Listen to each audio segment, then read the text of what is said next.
नमस्कार, स्वागत है आपका डीबी लाइव ग्लोबल में। मैं हूं समीर आत्मज मिश्र।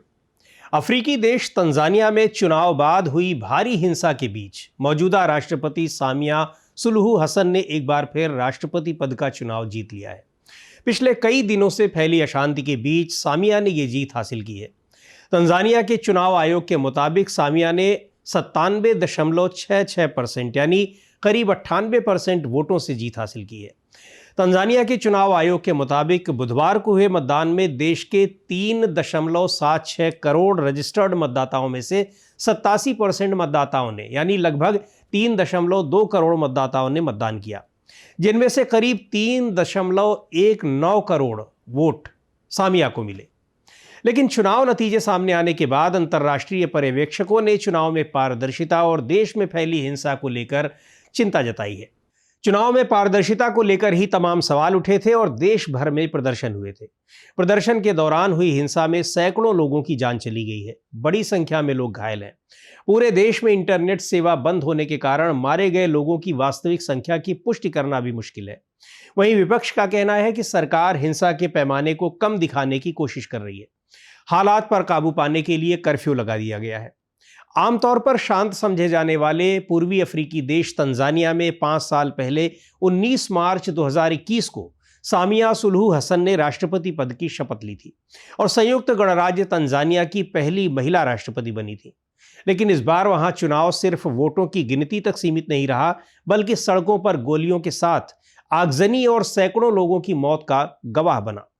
पिछले 3 दिन से यह आमतौर पर शांत रहने वाला अफ्रीकी देश जल रहा है। विपक्ष का कहना है कि चुनावी हिंसा में 700 से ज्यादा लोग मारे जा चुके हैं। देश भर में इंटरनेट ठप है और सड़कों पर सेना के ट्रक घूम रहे हैं। सरकार खामोश है, लोग डरे हुए हैं और दुनिया सवाल पूछ रही है कि आखिर अफ्रीका का ये शांत देश इस हाल में कैसे पहुंच गया। तंजानिया की सबसे बड़ी विपक्षी पार्टी चाडेमा ने आरोप लगाया है कि 3 दिनों में करीब 700 लोगों की जान गई है। पार्टी के प्रवक्ता जॉन कितोका के मुताबिक अकेले दार एस सलाम शहर में 350 से ज्यादा मौतें हुई है। तंजानिया में विरोध प्रदर्शन की शुरुआत बुधवार यानी 29 अक्टूबर को विवादित आम चुनाव के लिए हुए मतदान के बाद शुरू हुई थी। दरअसल तंजानिया में हुए आम चुनाव को राष्ट्रपति सुलुहु हसन और उनकी सत्तारूढ़ पार्टी चामा चामा पेंदुजी यानी CCM के पक्ष में पहले से ही झुका हुआ माना जा रहा था। विपक्ष का आरोप है कि देश का चुनाव आयोग राष्ट्रपति सुलुहु हसन के पक्ष में काम कर रहा है और अब नतीजे आने के बाद जिस तरह की जीत सुलुहु हसन को मिली है वो उन आरोपों को और पुख्ता कर रही है। यहां तक कि वहां मौजूद अंतर्राष्ट्रीय पर्यवेक्षकों और अंतर्राष्ट्रीय मीडिया ने भी इस चुनाव और नतीजों पर सवाल उठाए हैं। आम चुनाव के बाद ही तंजानिया में प्रदर्शनकारियों ने पोस्टर फाड़ दिए, पुलिस थानों पर हमले किए और यहां तक कि सुरक्षा बलों के साथ झड़पें भी की। प्रदर्शनकारियों ने दार एस सलाम, मुआंजा, डोडोमा और कई अन्य इलाकों में सड़कों पर प्रदर्शन किया और पुलिस और सुरक्षा बलों के साथ उनकी झड़पें हुई। प्रदर्शनकारियों की पुलिस और सुरक्षा बलों के साथ हुई झड़प के बाद तंजानिया के कई हिस्सों में अफरा तफरी मच गई, जिसे नियंत्रित करने के लिए सरकार ने कर्फ्यू लगा दिया और फिर इंटरनेट पर भी रोक लगा दी गई। पिछले 3 दिनों से तंजानिया में इंटरनेट पर रोक लगी हुई है। यही नहीं, देश में फैली अशांति की घटनाओं को बड़े पैमाने पर कवर करने गए विदेशी पत्रकारों को भी कवरेज करने से रोक दिया गया।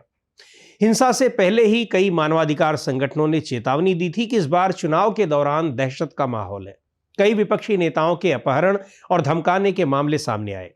राष्ट्रपति सामिया सुलुहु हसन, जिन्होंने 2021 में जॉन मागुफुली की मौत के बाद सत्ता संभाली थी, अब अपनी पार्टी और सेना दोनों के भीतर विरोध झेल रही हैं।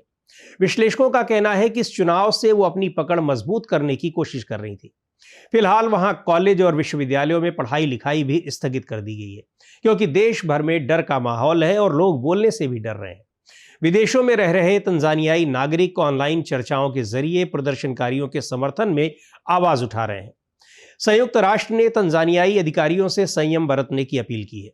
संयुक्त राष्ट्र मानवाधिकार कार्यालय के प्रवक्ता सेइफ मागांगो ने सरकार से ज्यादा बल का प्रयोग न करने और हालात को शांत करने के लिए हर संभव कदम उठाने की अपील की है।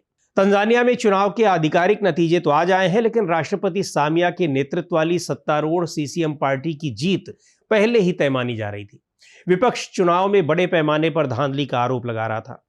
सत्तारूढ़ CCM पार्टी ने 1961 में देश को आज़ादी मिलने के बाद से ही तंजानिया में शासन किया है।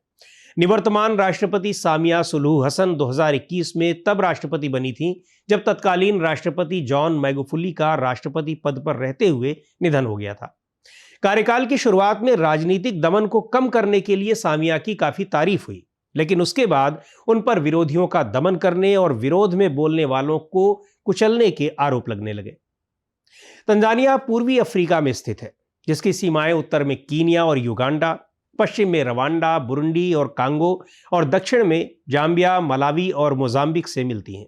इसके पूर्वी हिस्से में हिंद महासागर है।